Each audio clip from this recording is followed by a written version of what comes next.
Kim anda? Kimsi? Kir damay. Biz izolyatsiya bitti. Endi podcast tushirgan. Перчатка табамда qayshig'im. Qayna qozon, qayna qozon, qayna qozon, qayna qozon. Selam do'stlar, bizning Qozon Qo'yni topshiruvining 31-chi chiqarilishi.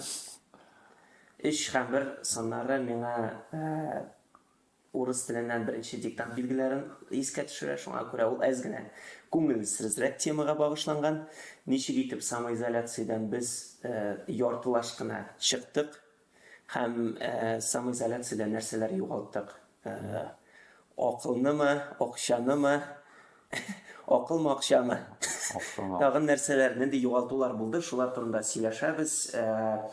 Qizg'anishga qarshi boshqa temalar bir kimni de qiziqsindirmay, o'zgan Евровидениеда tag'in de temalar bo'ldi anda bo'lajak saylovlarda Tufan tag'in grant tutdi. Askarga endi 30 yoshdadir. Elek biz so'rar edik, "Ema Tufan, oqshani nechik olalding grantdan? Qo'ya aram etasan, lup ostida qoriymiz anda Как ты зарабатываешь? anda havo spektaklida sharak kishilar bo'ladimi? Bu tag'in nechik tatar madaniyatini jiymanami? Tufan не подведи. Hozir u bir kimni de qiziqsindirmay, qiziqsindiran nechik etib biz bu temadan chiqamiz. Ham bu chiqarilish bizning shunga bag'ishlanadi. Radif bizning formatni o'zgartdi.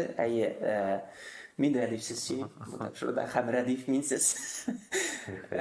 Birinchisi ko'ngilsizroq xabar, ikkinchisi shodliqli. Ham ne uchun formatni o'zgartirib? Chunki bizning podkasterlar ko'paydi. Inshaalloh kollegalarni tag'in kimlar bor bizning Ozodlik radiosini, Kanada, Amerika kollegalar. Kanada, Amerika kollegalarini, Rafidalarga, butun podkasterlarga, Kamal teatrida podkastlar chiqarib. Bütün tipalarga. Total podkasterlar. Tipi. Bütün podkaster kollegalarga o'ngishlar tilaymiz. Ham to'xtalib qolmaylik, son yog'idan ko'paydik. Turlandik shulay bir pozitiv bo'lsin.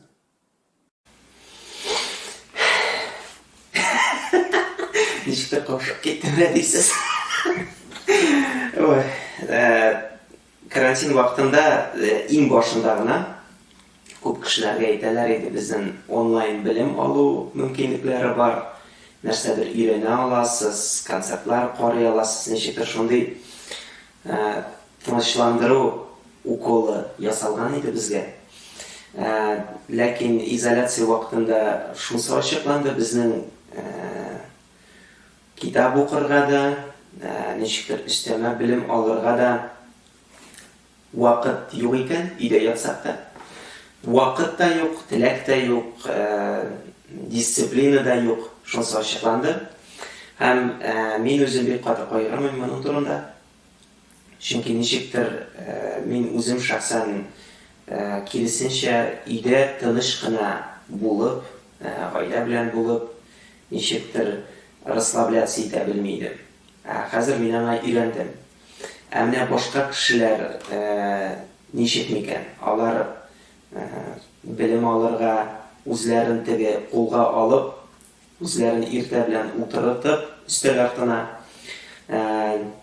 nidir qarorga, bilim olirga o'zlarini o'rgata oldilarmikan? Mana shuni turida biz so'raymiz megapolisda yashovchi kishilarni, chunki ovulda, kichkina shaharchiliklarda andagi ish bor, bog'cha bor, boshqa ishlar bor. Megapolisda yashagan kishilar, ayrimcha Moskvada, ular bizdan uzoqroq vaqtga ega bo'lgan o'z kvartiralarida. Hammalar narsa ishlaydi, shuni so'raymiz Rimog'im marvada. Endi 88 kitob o'qidim, 2 yangi til o'rgandim, yangi o'yin qurolida o'ynay boshladim. Deb aytsam, bu bek qiziq bo'lar edi, lekin durust bo'lmas edi. Chunki mening uchun birinde o'zgarmadi. Eleknik qadar o'qisam, hozirda shuni qatli o'qiyim. O'zimni jaf olmayman, chunki izolyatsiya chiri organizm uchun bo'layda bek zo'r stress. аңа ниндидер нагрузкалар өстәү минемчә җавапсызлык. Ниндидер марафоннарда, челленджларда бик актив катнашкан кешеләргә Алла ярдәм бирсен. Ләкин мин әле моңа әзер түгел. Шулай да үзебезнең бер проектны без онлайнга күчердек. Татар Speaking Club, ул татарча сөйләм клубы. Элек без Мәскәү уртасында атнага 2 тапкыр җыелсак, хәзер онлайнда, Zoom'да очрашабыз. Проект безнең хәзер Skype'та дип атала. Әлегә без база җыябыз. Төрле темаларга, төрле шәһәрләрдән, төрле төбәкләрдән җыелган, төрле дәрәҗәдә сөйләшә торган кешеләр белән татарча сөйләшәбез. Хәзерге вакытта без сайтны ясап җибәрергә әзерләнәбез һәм грант нәтиҗәләрен көтәбез. Икенче самоизоляциянең нәтиҗәсе ул кешенең үзен тою, үзен хис итү.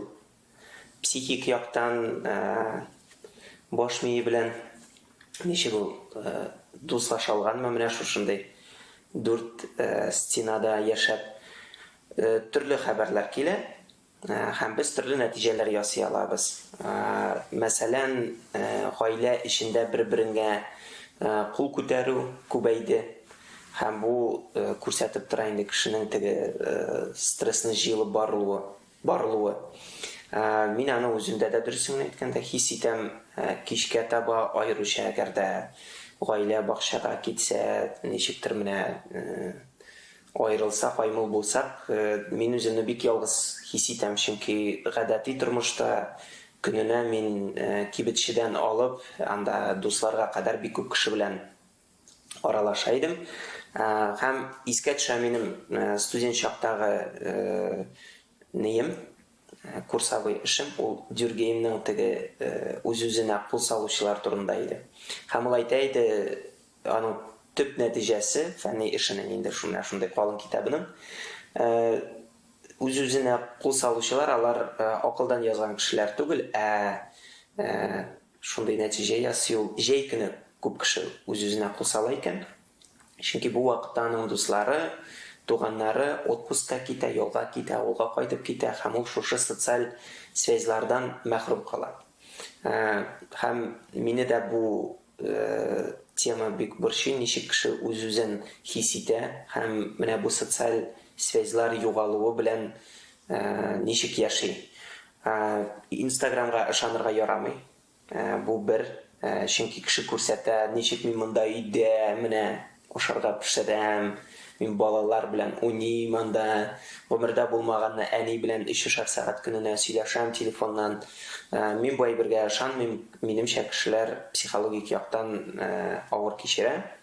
Һәм Риммадан да сорыйбыз, чөнки зур шәһәрдә мондый социаль связьлар тагын да мөһимрәк, зуррак роль уйный. Ул ничек кичерде микән һәм аның нинди теләкләре бар башкаларга? Стресс ягына килгәндә, стресс әлбәттә бар. Менә бу изоляция аркасында түгел, нәкъ менә вирусның үз аркасында, чөнки минем бик күп дусларым медиклар.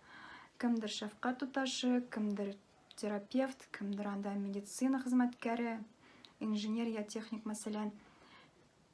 Инде күбесе менә бу чума костюмнарында йөри, ягъни менә бу респираторларны киеп 12 сәгатьлек сменаларда эшлиләр. Аларны уйлаган саен әлбәттә йөрәк ярыла.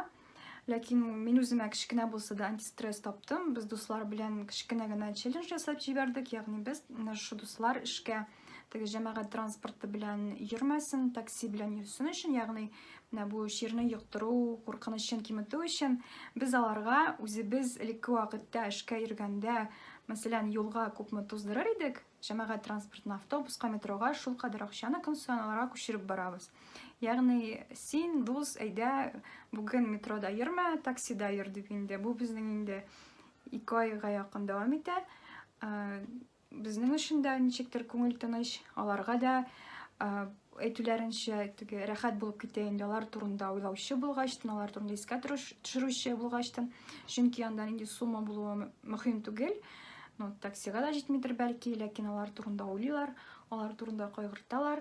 Бу алар өчен бик мөһим, бик яхшы мотивация дип уйлыйм. Белмим, бәлки тәбрискә авыр булгандыр. Аның сүзләре буенча инде ул 2 ай буе өйдән чыкмады, ләкин сторизларына киресенчә инде файдаlanга чыккандыр инде. Мин мәсәлән шәхсән бик күп эшләдем һәм гомумән кайвакыт өйдә бик аз вакыт уздырдым. Һәм ничектер минем өчен бу авыр әйбер, чөнки менә без шундый әйтәм, мин өйдә утырам, мин шундый батыр, мин үземдә көч таптым дим инде.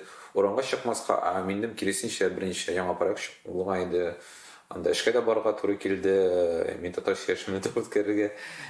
Һәм бу ничектә минемчә шундый бер юл, син табасың үзендә көч һәм бу яңа шартларда ничек яшәргә икәнлеген табарга тырышасың, ләкин файдасы, бәхете шунда, мәсәлән, син элек ниндидер бер эшләрең булмады, бизнесларың булмады, шуңа күрә минем өчен бик авыр шундай фикерләр ниндидер теге авыр кичерәм мин менә дусларымның бизнеслары буенча инде, минем бар, мәсәлән, музейда эшләүче дуслар, аларга кеше хәзер дә килми, каникуллар бетте кебек инде, әйтә, пожалуйста, егез барыгыз да.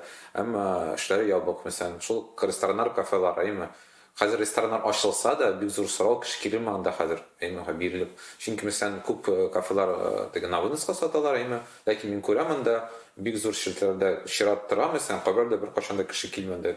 Димәк, сатучысы булай гына утыра, әмма хезмәт хакын түләргә кирәк. Мәсәлән, безнең бары дустыбыз Эльдар Габидуллин, ул диван кафесын, кафесын шундай шелтәр иде, аны берничә кафесы бар иде, һәм минем белүемчә алар барысы да ябылды, һәм хәтта алар кофе, кафены сатмадылар. Безнең кафелар хәзер эшли башлады.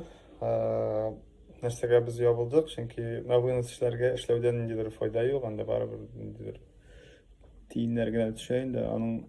Аның өчен кеше эшләтеп, шундый чорда анда ниндидер куркыныч астына салып, хезмәткәрләрне шуңа күрә без бөтенләй ябылып торган булдык инде. Хәзер эшли башладык.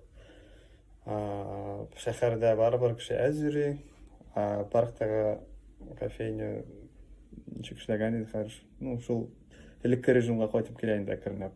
Хәзер көн бозылды, погода бозылды, кеше әз, болай кеше күп йөри башлады инде.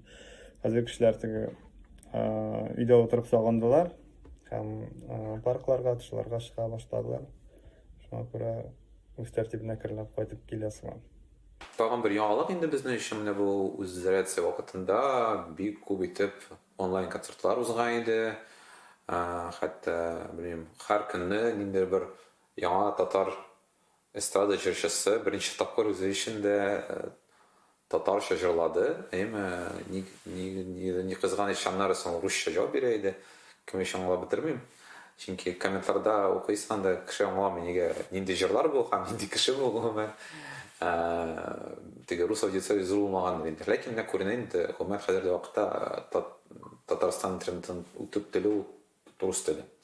Һәм ничектер бу үзәрәтсә вакытында булган онлайн концертлар, алар нидер бер яңа теге шишу юлы түгел. Ничектер менә теге безнең вакытыбыз бар, ничектер безгә менә бу активностьны күрсәтергә кирәк, шуңа күрә без менә җырлыйбыз, биебез, ләкин аннары кеше карамый, кирәк мул кешегә аны аңлап булмый дип әйткәндә.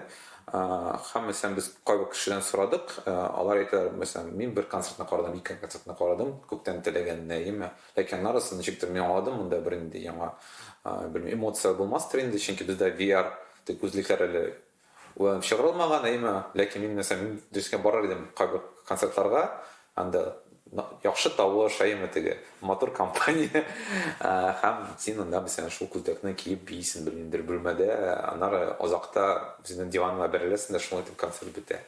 Аңлавымча, кеше күбрәк менә үзенең дусларын карады һәм аларга шулай итеп ярдәм итте.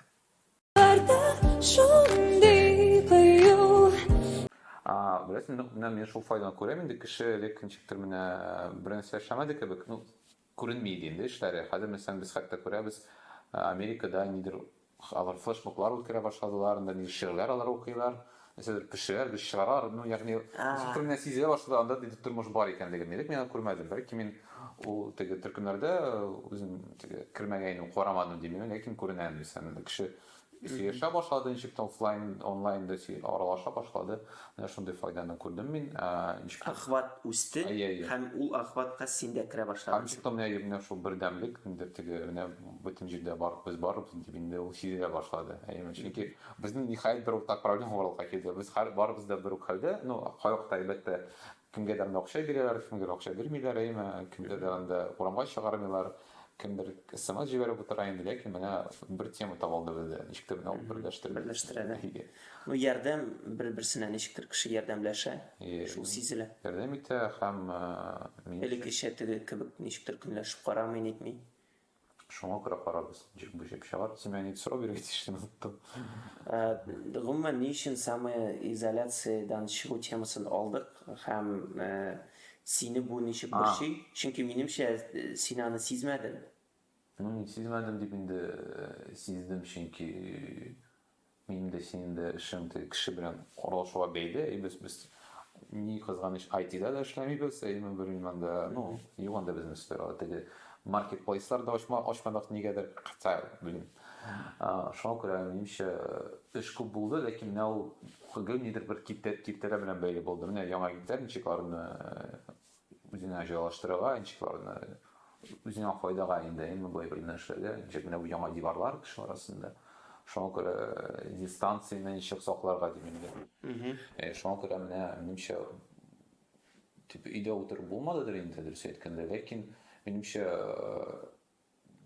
мин кайвакыт менә кеше утыра, мин карыйм анда утыралар, бер ай буе өйдә ничектер менә видео төшәләр, анда инде вайннар менә без флешлибез, мин әйтәм, блин, ну вот бер яктан кызык, конечно, үзең башында нәрсә булсын, син бар икәнлеген син аңлап бетереп булмый.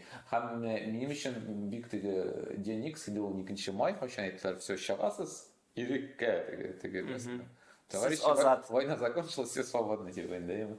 Син чыгасың, мин чыккан Кабан буенда була барган сәпиттә, анда ничәмә кеше яртысы маскада инде барсы. 12 май. 12 май, 12 майда.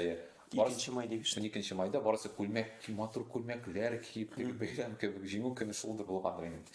Һәм ләкин миңа бер нәрсә үзгәргән дип дөрес әйткәндә, беркем дә без платога да чыкмадык, без теге вакцина тапмадык, ну безнең шул теге үлүчеләр, терелүчеләр шул кебек инде имося.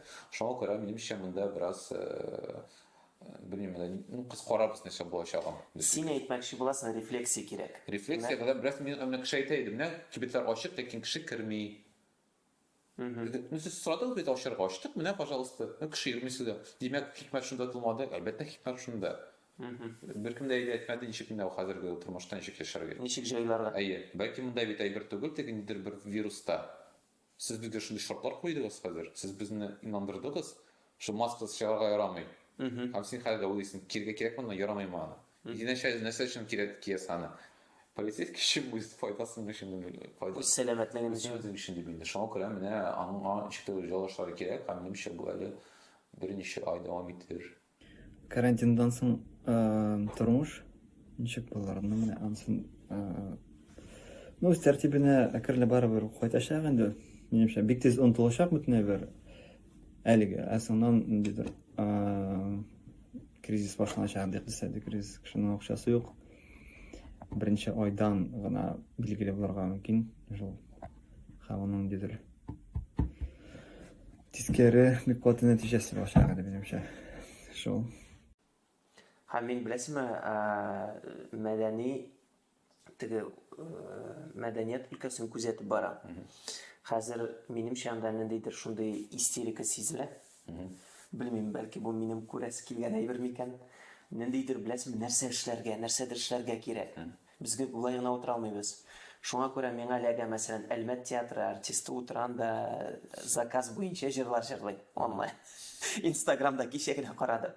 Һәм миңа беләсезме, миңа чынлап жалко бу кешеләрне. Чөнки ниндидер халык җырлары заказ бирәләр, ул җырлый, һәм бу бер нинди дә культурный смысл тумый. Һәм бу ниндидер мәгънәсез эш, аның эше шуңа калган. Ничектер теге үзгәреп өлгермәдек, һәм Камал театры ясаса да теге подкастларын мин карыйм, афәрин әлбәттә, ләкин тоже шуларны жәллеймін. Аңлайсың, біз сенің белән подкастны теге карантин аркасында Улап чыгармады. ойлап чыгармадык. Без аны баштан шулай ясыйк, мондай формат кызык, әйдә ясыйбыз. Алар менә карантин булганга аны ясыйлар. Һәм минемчә безгә бик тиз импровизировать итәргә кирәк. Бу өлкәдә. Һәм ничектер импровизация килеп чыкмый, короче. Мәсәлән, мин нәрсә тәкъдим итәр идем. Театрда, Камал театрында мәсәлән 900 урын. Нигә рәтләр бит инде тыгыз? Нигә мәсәлән 2 урындыкны буш калдырып утырта башламаска кешене? Хотя бы 200 кеше өчен ясарга спектакль. Бу менә дискәлә, алар әйтәләр бит хәзер май аенда нигә сатмыйсыз билетларны дип инде бәлки ачылар дип. Кеше алмас ул билетларны. Син нигә уйсың? Куркыр килергә дисме? Куркыр килергә әле. Хотя аңлый. Ул менән автобуста йөрергә курыкмый. Юк, ничек син аны әйтәсең, теге эшләп карамыйча. Алар ачтылар, мин ишеткән идем, сайт шундый билетлар сатылмый. Элекке вакытта кебек әйме. Әлбәттә, 200-не генә сатырга кирәк. Һәм икенче актерлар ничек уйнаячаксан. Мин мәсәлән, беләсезме, мин укыган бер мәкалә, анда инде бер Берлин оркестры уйнаган онлайн концерт, оркестр. Әйме 5 кеше түгел инде. Алар бик теге зур орала утырдылар барсында. Һәм сөйли, мәсәлән, вокалистның урыны булырга 7 метр. Көнгө җырлыйсың, астерегә 7 метр кача. Аңлыйсыңмы син? Трубач 10 метр whatever. Башка әйберләрдә булды. Һәрбер артистның бар үзенең дистанциясе, социаль дистанция башкача. Һәм әйтәләр, мәсәлән, бәлки шундый юл була. Актер әйтә, миңа эшләсе килә. Мин менә бу кагазны терким, мин риза, мин аңлыйм монда. Рискларны аңлыйм. Да, поле боевых действий. Әгәр нәрсә дә булса, Ни эшләргә? шулай Бу булыр. синең тормышың булса, синең Булачактыр. призваниең булса. Әмма ул белем хәзер үк типа винде положить булмаста. Чөнки әле мин бу бернинди бер шундый теге качыга торган кашынкы паника дип кабул итәм. Кеше әйтә, бар кеше курка, ләкин әйтә, бар тәртиптә, менә без инде. Бураз тәртиптә. Чыга без кеше әйтә бит, менә күрәсез, 12 майда яптык, 14 майда безне оказывается уже туктады барсы да, все идеально. Ну, я бит инде.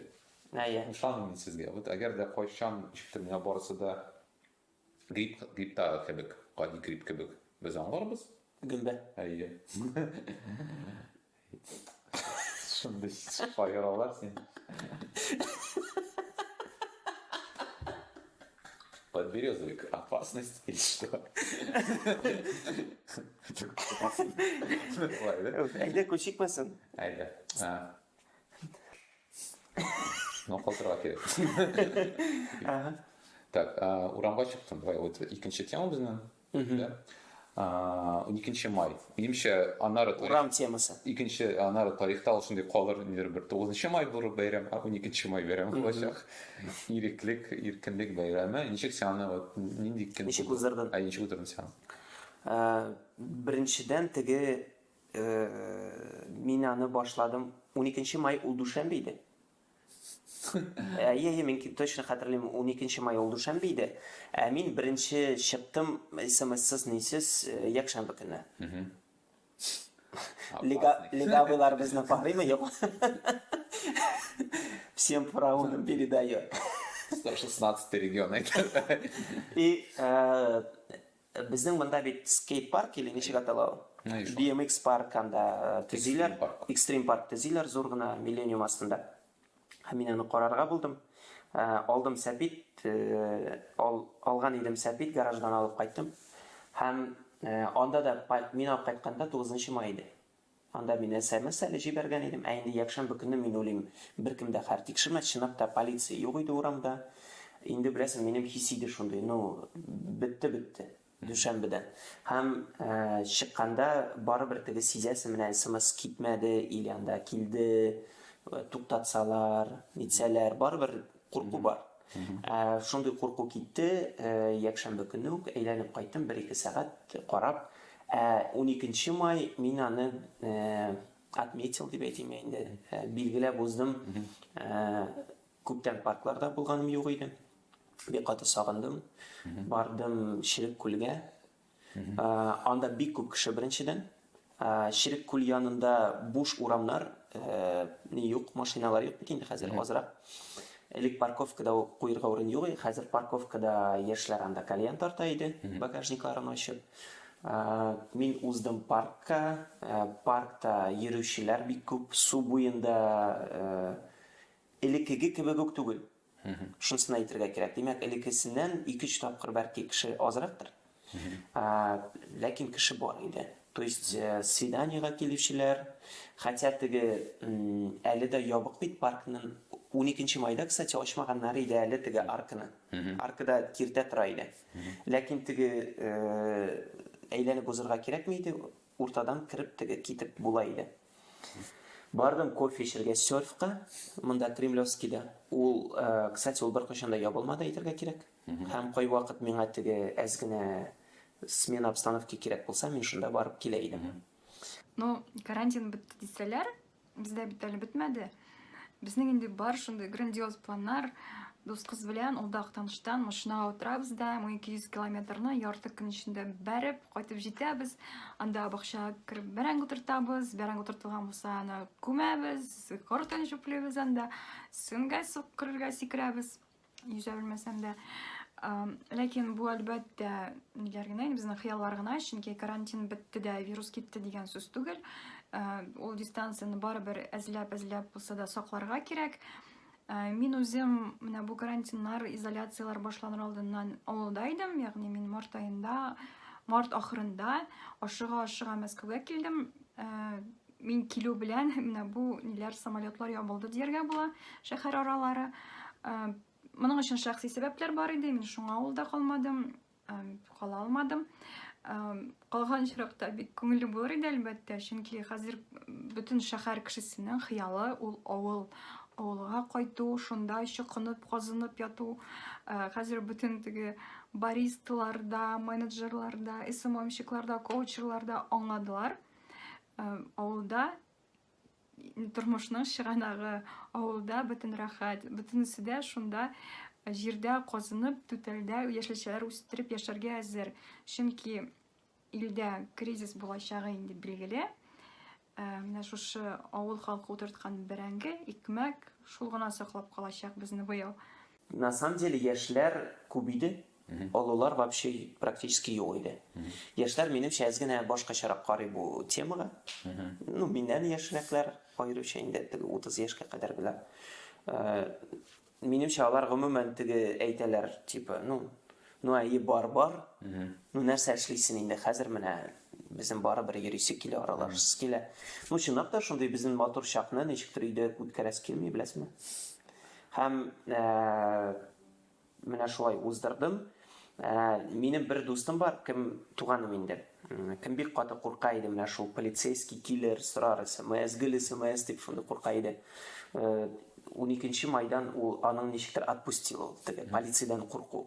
Минемчә иң төп әйбер ул иң төп страх шундый полицейский государство булгач теге, бөтен җирдә полицейскийлар басып торгач. Иң төп әйбер ул шул курку китү. Вот шул булды. 12 майдан соң мин күп кешеләрдән сорадым, барыбер 12 май җитсә дә эшкә чыкмады күп кенә кеше. Кемгә кирәк иде, алар болай да йөри иде синең кебек мәсәлән, да эшкә. Так что минемчә ниндидер шундый зур үзгәреш сизмәдем. Һәм аннан соң әйттеләр бит, беләсезме нәрсә дип, типа перчаткаларда һәм маскаларда гына, иначе штраф. Тагын теге курку кайтты. Һәм мин, мәсәлән, перчатка киеп бардым кибеткә, һәм мин аның мәгънәсен аңламыйм, дөресен әйткәндә, миңа авыр аны кабул итәргә ниндидер кирәкле кагыйдә буларак. Чөнки мин шул перчаткалар белән продуктларны тотам, аны салам пакетка, алып кайтам өйдә шул перчатканы салам, шул продуктларны алам. Мин вообще аңламыйм менә бу әйбер. Гомумән электән ничектер минем шундый уй кирип калган башка. Типа, әгәр дә микроб бар икән, син анда ул микробтан ниндидер бер теплицага кирип кача алмыйсың. Әгәр дә син теплицада үссәң, микроблардан сакланып, син уже нормальный тормышка все яраксыз. Кстати, менә бик каты әти-әниләр кайбер балаларын саклый. Алар шуннан соң әз генә үскәч одышкалар белән нитәләр, азапланалар.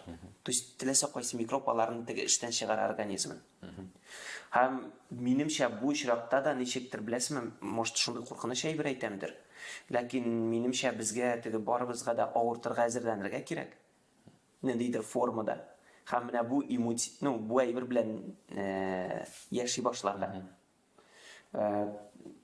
Перчатканы салырга кирәкмидер инде прям хәзер психовать итеп теге. Тәбрис әйтте дип. Әйе. Чынлап та бу мәгънәсез. Ләкин безгә уйларга кирәк ничек бу микроб белән договариваться, ничек авыртырга дөрес итеп. Менә шуның турында күбрәк сөйләшергә. Әни как жить в аквариуме. Сейчас күрдегез видео утырайын дик. Чөнки бу синемада отнан. Нәрсә әйтергә белмисез. Булды. Мин бер әйбер генә әйтим инде. Кисерсен яме.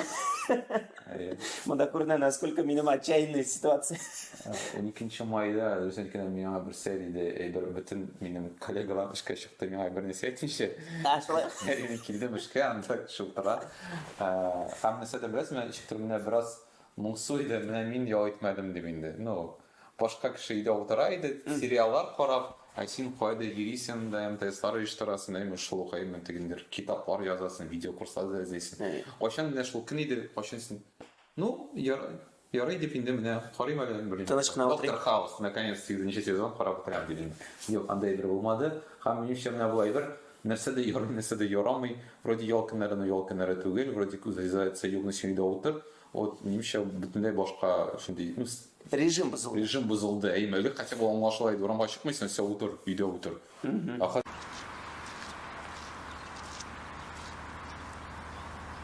Нәрсә уйландың, Рәдиф?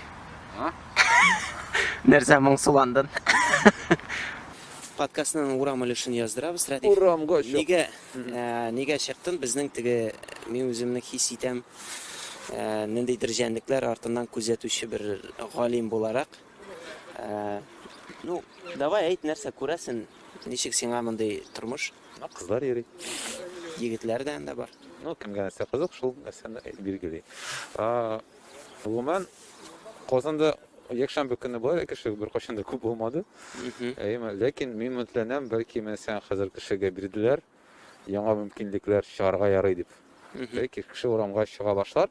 Ләкин мине кызыксындыра, ничек алар менә ресторансыз, кафесыз урамда гына гомер итәрләр. Беренчедән миңа кызык ни өчен менә Ширек күлдә менә бу суит бар һәм башка киосклар эшләми. Кара, алар буш. Парклар бик ябык иде ич. Менә кеше йөри бит, күрәсең, хәтта якшәмбе көнне дә менә әниләр, әтиләр, балалар, яшьләр бик күп. Бәлки табигать яңара, кафелар әле яңармады. Табигать шул кадәр яңарды, хәтта кафелар ябылды. Кайсы ябылды булды. Һәм анда кырмыскалар уялады. Мин нәрсә әйтә алам? Бик матур көн һәм яшеллек бик күп һәм аеруча яшьләр күп. Күрәм, менә әле күптән түгел генә мин монда булган идем.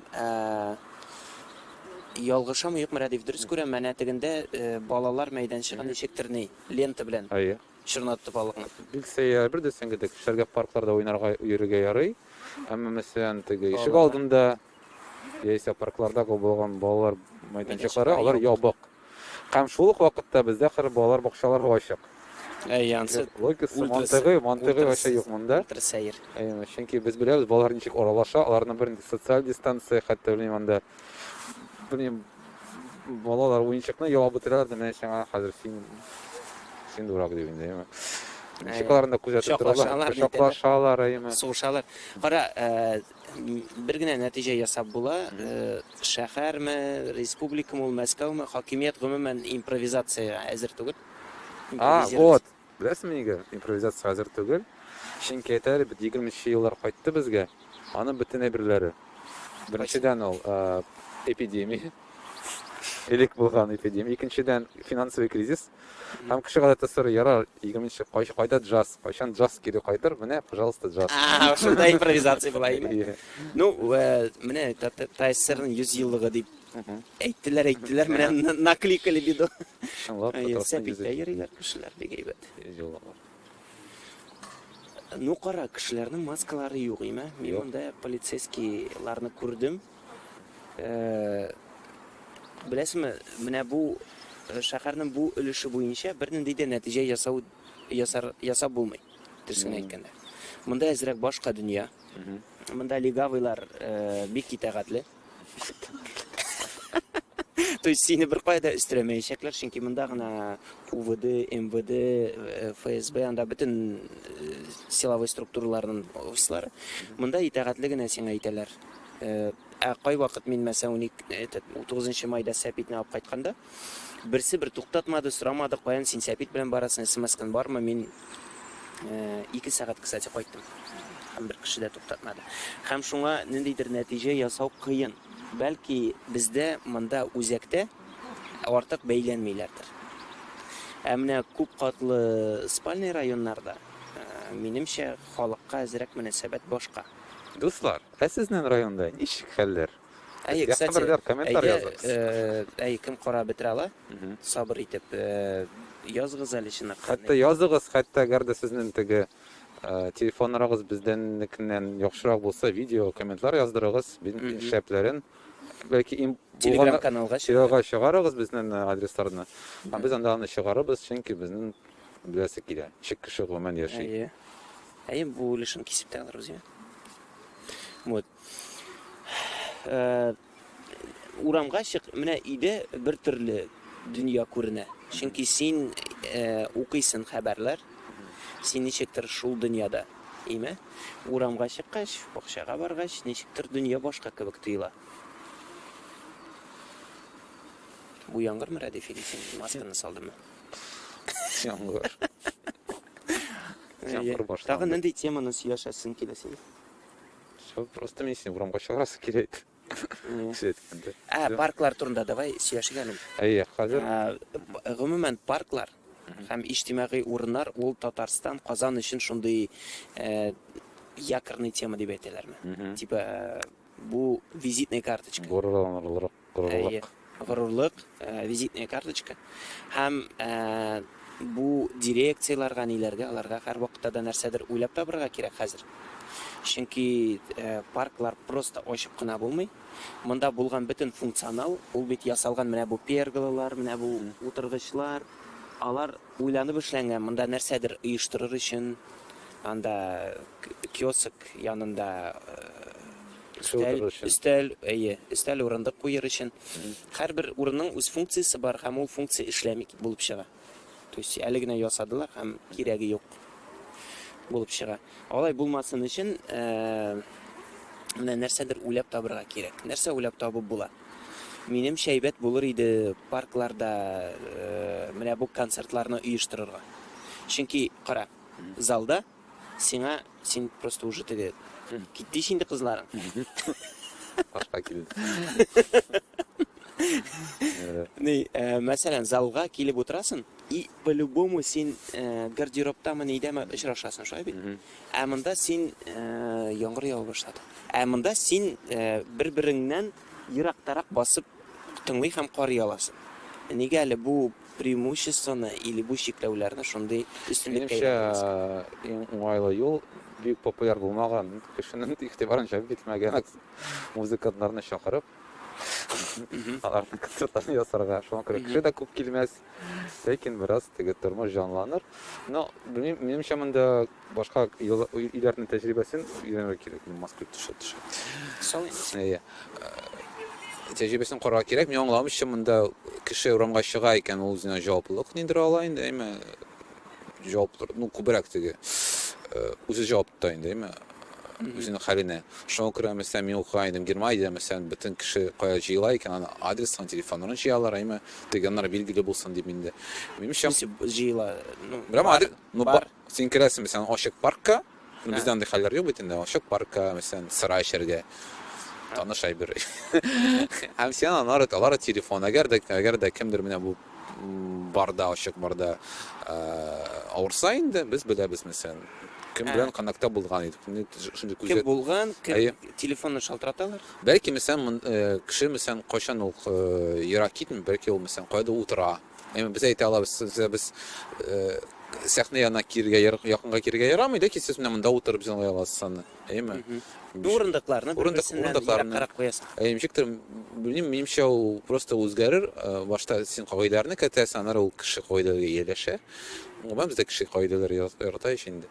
Шуңа күрә минемчә бу бер шишу юлы булачак. Яки мәсәлән булган чараларны бер урында түгел, ә берничә урында үткәрергә, ничектер аны шундый сәяхәткә үрдергә, улар йөрсеннәр бераз, кемгә чынлап та кызык килсен дип инде бу урынга. Һәм әлбәттә син онлайнга каршы, ләкин мин онлайн менә бөтен җиргә кертер идем. Әгәр дә килә алмасам да, хәтта ул мәсәлән барсын бер видео аркылы кеше синең белән ничектер үзенең энергиясын интернет челтәре аша бүлешсен. Әйе. Вот. Ярый. Ну, кешеләргә күбрәк урамда йөрергә һәм сәламәт булырга телибез. Сак булыгыз. Ишекләр ябыла. So